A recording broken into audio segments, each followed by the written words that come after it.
Morning, and today is finally Friday. So, ayan, five o'clock na pala. 5 o'clock na pala. So, kailangan natin gisingin si Kuya Orion para sa school. And, tapos na rin ako nakapag-prepare kasi nagising akong 4 a.m. Medyo inaantok pa nga ako kasi napuyat ako. So, ayun. Nakapag-prepare na ako ng baon niya for lunch. Although, shortened period sila for today, Friday. Meron din kasi silang outreach program sa school. So, kailangan ko na naman pumasok sa loob ng classroom, ng school to buy sa bookstore. Kasi pinagdadala sila ng school supplies na idodonate nila sa mga bata na pupunta sa school. So, yun. And then, extra snacks, one solid and one liquid na dadalhin to share din sa mga bata. So, ayan, kailangan gisingin na natin si Kuya Orion para makapag-breakfast na siya. Ayan, so naka-prepare na kami ni Orion. Si Orion ay nakapang PE uniform kasi Friday. I believe lahat naman yata ng schools, private and public, most of them talaga nakapang PE uniform kapag Friday. Parang yun yung pinaka-wash day nila, 'di ba? So, yan. And so, napag-decide ako na mag-jogging ako ngayon. Kasi tomorrow pala Saturday. So, marami akong gagawin. Magla-laundry tayo ng morning. So, hindi na ako mag-jogging bukas. So, ngayon ako mag-jogging Friday.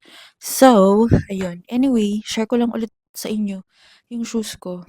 Yung No Balance 327, NB327. Alam nyo, sobrang reliable nitong shoes na to. Kasi, I always use this kapag may mga travel.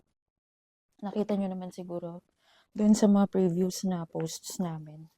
So, yung mga OOTD ko, laging kasama tong MB327. So, nabili ko to sa Bangkok pa nung last April. Kasi guys, ang hirap maghanap ng size ko. Malaki ang paa natin. Kaya, mahirap hanapan dun sa colorway na style ng NB. So, sa Bangkok ako nakabili. So, if you haven't watched yung video ko nitong review ng NB327. So, nandito yung link. Lalagay ko dito sa vlog. Dito, sa mismong video. Para ma-check ninyo. Ayan. So, pinang-jogging ko rin to. Pinang-walking ko rin. Sabi ng kapatid ko, ba't ko daw pinang-walking? Sabi ko, hello, yung price point nitong NB327, diba? Siyempre, kahit papano. Hindi ko lang siya ipang-performa. Ipang-walk ko rin siya.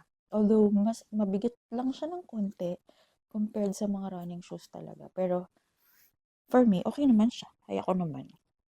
Nadadala ko nga sa ibang bansa, di ba? So, yun. Sinusuot ko siya kasi pag nag-travel, ito ang suot ko sa airport para hindi mabigat sa bag. Kasi medyo bulky nga naman siya pag nilagay sa maleta or sa bag. So, sa airport, ito na yung part ng OOTD ko. Ayan, dito na kami sa school ni Orion. So, ang dilim pa rin. 6:19 na. So, medyo madilim pa, oh. Medyo gloomy pa. Kahapon, gloomy weather nga, eh. So, ayan. Kami nagpa-park dito sa gilid natin.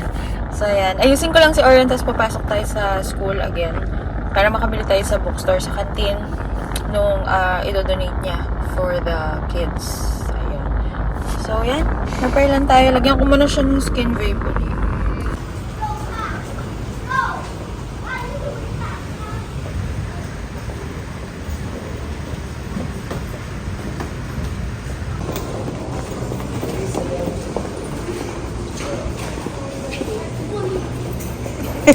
Si Ate Teo yan.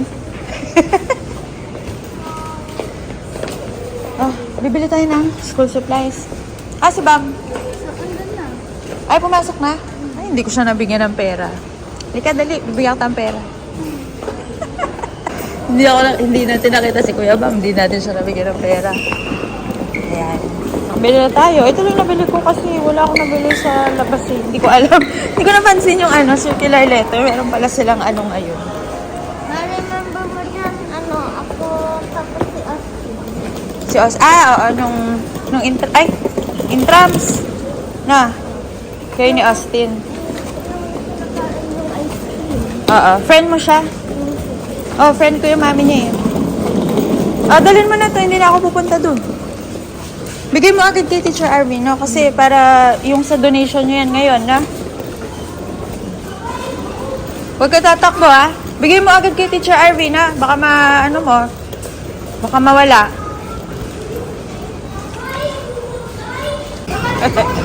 Ano, nakita mo pa? Nakita mo si Tio? Bigyan mo daw siyang pera. Oo nga, ito nga, bibigyan nga kita. Hindi mo kasi ako nakita eh. Kala ko hindi na kita makikita. Ayan. Thank you.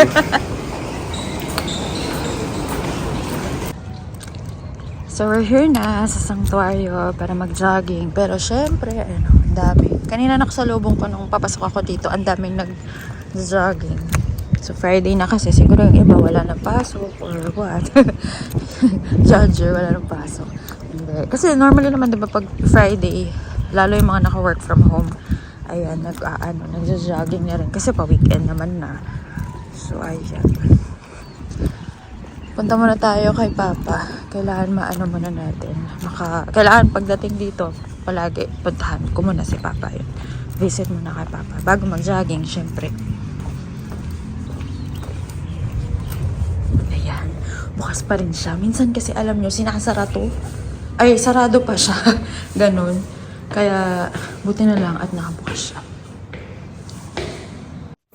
Ayan. So, kauwi lang natin ng bahay. And then,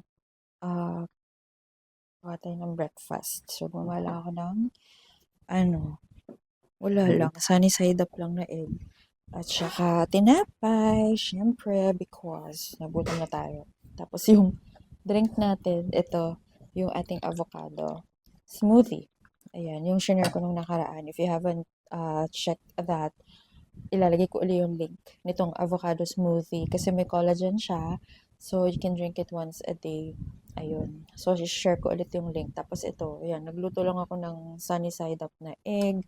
Tapos, 1 slice of bread lang. Kasi, ayun, nakakatamad. Kaya lang nagkamali ako ng luto. Dapat pala yung luto ko ng egg. Medyo umano siya. Yung gusto ko kasi sana yung malasado. Alam niyo yun. Yung parang hilaw pa yung pagkaano niya. Pero luto naman siya, kaya lang yung nagfo-flow siya. Itong isang egg, okay naman. Ito kasing isa hindi. Tapos nilagyan ko siya nung QP na yung Japanese mayo. Yun. Masarap. Kaya mas masarap kasi kapag nga yung nagfo-flow pa. Although yung isa, yun. Ito kasi medyo tumigas na ng konti. Parang naluto na siya ng masyado. Hindi na nagfo-flow yung niya. Compared dito sa isa. Kain tayo.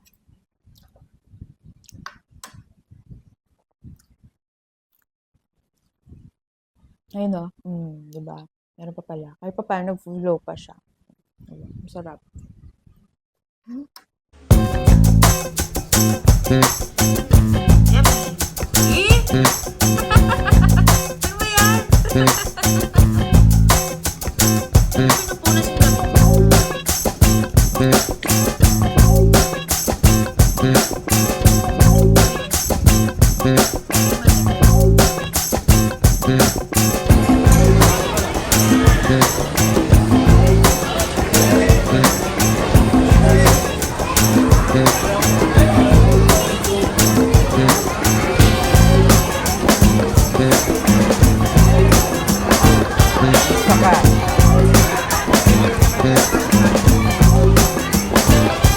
Aryan!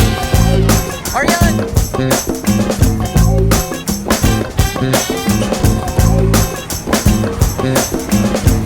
Don't run.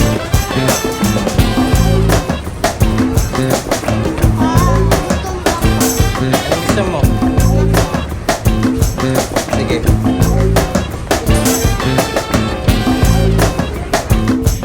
Good morning! So, today is Saturday na guys. And sabi ko kahapon ay taekwondo si Kuya Yale. So, pero hindi kami natuloy kahapon kasi na-realize ko na gabing-gabi na siya. So, 6 to 8 p.m. yung schedule ng training nila. So, anyway, ang taekwondo naman is kailangan makapag-training ka twice a week. So, may 2 days ka. So, 3 days, 3 times a week naman ang schedule ng taekwondo. Friday, Saturday, Sunday. And yun, sabi ni Papa, ngayon na lang daw, Saturday and Sunday na lang daw mag-training si Kuya Yil. Kasi nga, sobrang gabi na kahapon, 6 to 8. Tapos, ako pa dapat yung sasama dahil nga may work si Papa ng gabi. So, ako dapat, sabi ko kapag Friday ang training, ako na yung sasama. Eh kaya lang nga, dahil nahirapan akong mag-drive kapag gabi. So, sabi niya, wag na. Tsaka sobrang pagod na nun. Since ang aga ko rin nagigising, 'di ba? Pag hapon, nagising ako mga 4 o'clock. So, syempre pag 8 o'clock parang bagsak na yung katawan ko talaga, antok na ako pag gano'n. Ayun. So, mamaya mag-training si Kuya Yale and yun, sabi ko kay Papa, ako na lang ang sasamang mag-training para at least siya, dito na muna siya sa bahay, makapagpahinga siya. Dahil nag-work pa siya kagabi. Ayun, yun lang. Ayan, maglalaba tayo ngayon dahil Saturday na. So, unahin na natin yung mga puti na labhan. Palagi yan, una yung puti dahil yung mga uniform. Yun. So, see you! Ayan guys, nandito na tayo sa hindi pala Walter Mart. Nandito na tayo sa... Saan to? Vista Mall. Vista Mall. Ayun. Munti ko naman sabi Walter Mart kasi nasanay ako na Walter Mart yung taekwondo. So, si Kuya Yale, actually, na-drop na namin si Kuya Yale kanina doon sa may entrance kasi naghanap pa kami ni Orion ng parking. Nag-drive-through kasi kami sa Jollibee. Ayan o. Dahil gutom na si Orion kanina, si Kuya Yale, di naman siya nagpabili ng pagkain kasi may training. So, ang training nila, 3 p.m. to 4:30. Dapat talaga hindi ko kasama si Orion. Sumama lang siya, sabi niya kanina kay Papa. Sasama daw siya dahil nagugutom na siya. So sabi ko, sige, isama ko na, basta wag lang siyang malikot. So si Kuya Yil nandun na sa taas, 3:14 na. Nandito lang kami ni Orion kasi kumakain kami. Ayan. Anong kinain namin? Ano lang, bumili ako ng yung Jolly Hotdog. Kaya hindi na kami nakapag, Tapos kanina. coffee. Coffee sa akin. Kay Orion, French fries. Tapos French fries and coffee Coke float. Ayun. Coffee float. Tapos tingnan natin doon sa loob. Titingnan ko mamaya sa grocery. Baka merong Hershey's na dark chocolate. Kasi para makapag-bake tayo ulit ng cookies. Dahil yung mapamangkin ko mahilig din sa cookies. Tapos sinapapa, ganyan. Ayun. Ayan. So, hanggang mamaya pa tayo dito. Mamaya video natin si Kuya Yildo sa taekwondo para makita ninyo. Actually, mas bet ko yung dito sa loob ng Vista Mall kasi sa event center sila. Mas malamig. Tapos, mas maganda, mas malawak yung venue kung saan sila nagte-training. Compared nung nasa Walter Mart sila, maliit lang yung room. Tapos may times na medyo mainit. Alam niyo yung, di ba na-share ko na dito yung iba, yung dating ni Kuya Yil. Yun. So, medyo mainit dun. So, dito sa Vista Mall, mas okay yung yung venue nila dito. Kaya lang, pag may event, so hindi sila dyan dun sila sa baba. Or, kung talagang wala silang lulugaran, doon sa training center doon kina-coach. Doon. So, doon sila sa St. Jude, sa Pampanga Taekwondo Training Center talaga. Yun talaga ang original na training center dito sa Pampanga.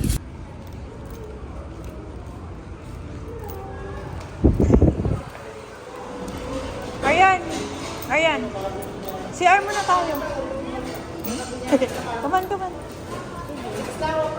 Samahan mo ako sa CR. lamig. Punta na tayo sa car. Ha? Sabi mo, gusto mo na baba. Wait lang, punta na tayo sa CR. CR? Wala dyan CR. Hindi namin mag-ina. Oo, TV. Nawala na. Come on.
Pabili ka na naman ng something. Paano to?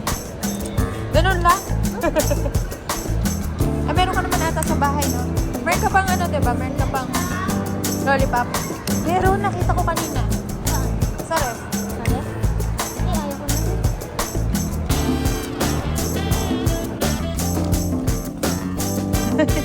Kaya ganyan mo yung ano mo, Oreo. Ha?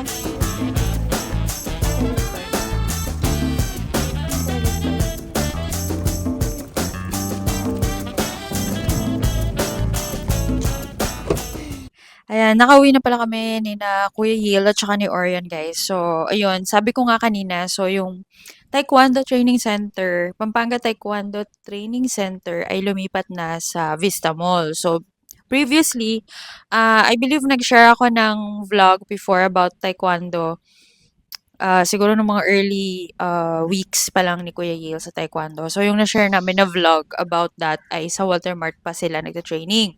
And then, after nung contract nila sa Walter Mart nung natapos na ata or dahil daw meron daw gagawin dun sa venue kung saan sila nagta-training, ay lumipat muna sila temporarily doon sa original talaga na training center ng Taekwondo. And then, finally, nakakuha sila ng bagong space doon sa Vista Mall, which is doon sa third floor sa event center. So, if you are planning for your kids na mag-taekwondo, if interested kayo na mag-taekwondo, visit lang kayo sa Taekwondo Training Center. Tapos, lalagay ko rin dito yung contact number nila at saka yung page ng Pampanga Taekwondo Training Center para makapag-inquire kayo. Kung mag-visit naman kayo dun sa Vista Mall, sa third floor lang siya, normally, ang training, nandun sila, so ang training schedules ay Fridays, Saturdays, and Sundays unless mag-announce sila na may changes sa schedule. So, yun. So, pag nag-visit kayo dun, actually, pag nag-visit kayo, pwede na kayong mag-enroll on the spot kasi yun yung ginawa ni Papa eh, 'di ba? So, nag-enroll ka on the spot kay Kuya Yil. Can you please get the other mic? Para dalawa tayo nagsasalita kahit nandyan ka. O, 'di ba? Kasi ngayon nga ang purpose natin. Yun ang purpose natin kaya tayo bumili ng mic na dalawa. So, para kapag ano, hindi si Papa yung magsasabi. Siya yung, paano si Orion? Ayan. Ano ba sasabihin mo? Ayan, i-share mo lang kung paano yung ginawang process nung nag-inquire kayo sa taekwondo, kayo ni Kuya Yale, that time. Halos Ayun, meron bumisita lang kami. Tapos nagtanong lang kami kay Ma'am Eileen kung magkano yung total. 500 sa membership, then 2,000 dun sa uniform, and then 2,500 dun sa um, monthly. sa monthly. Ayun. So total it's 5,000. Mabigat, but if you really want to improve your child's stamina, yung social niya, coordination niya sa mga ibang bata, that would be a very great way. Parang ano yun sa kanila eh. That's their escape na rin eh. And luckily Yeah. naman, I think magwa 1 year na si Yale this coming February. Feb or Feb, March. no? Feb. So, yun. And yun, nakatatlong belt na siya. Very happy naman siya. Yeah. Kailangan lang lagi kayong nag-a-attend. So, yun nga, sabi ko nga, yung schedule, normally ang schedule nila ng training ay 3 times a week. So, Friday, Saturday, Sundays. Unless meron silang i-announce na ibang day. Pero considerate naman kasi sa training schedule because mga students, of course. So, nag-aaral yung mga bata. Kaya Friday, Saturdays, and Sundays. Tapos, every week, pwede kayong mag-attend twice. So, pili kayo if you want your kids to attend ng Friday, Saturday, Friday, Sunday, o kaya Satsan. So, kayong bahala doon. Basta twice a week. And, yun nga, sabi nga ni Papa, ang enrollment fee is 2,500. Actually, yun ang monthly fee. So, every month, 2,500 yung bayad. Tapos, apart pa doon, yung mga uniform na babayaran. Tapos, kapag may mga competition, kapag gusto nyong i-join yung anak ninyo sa competition, that will be parang 1,000 ata, I think. Kasi first time pa lang namin sumali ng competition ni Kuya Yale. So, pero ang mga bata kasi, pwede pa lang silang sumali sa competition kapag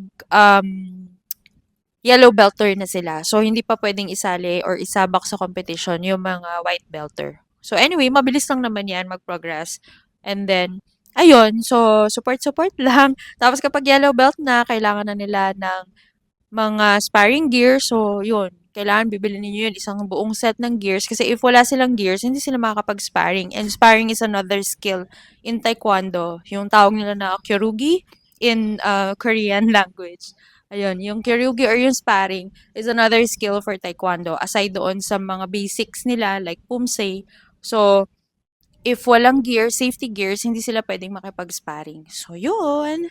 And marami pa tayong pag-uusapan about Taekwondo sa mga susunod pa. Marami pa akong gustong i-share sa inyo about Taekwondo. Yun nga, kasi natutuwa ako kasi kahit paano, nakikita namin na interested. Very interested si Kuya Yale.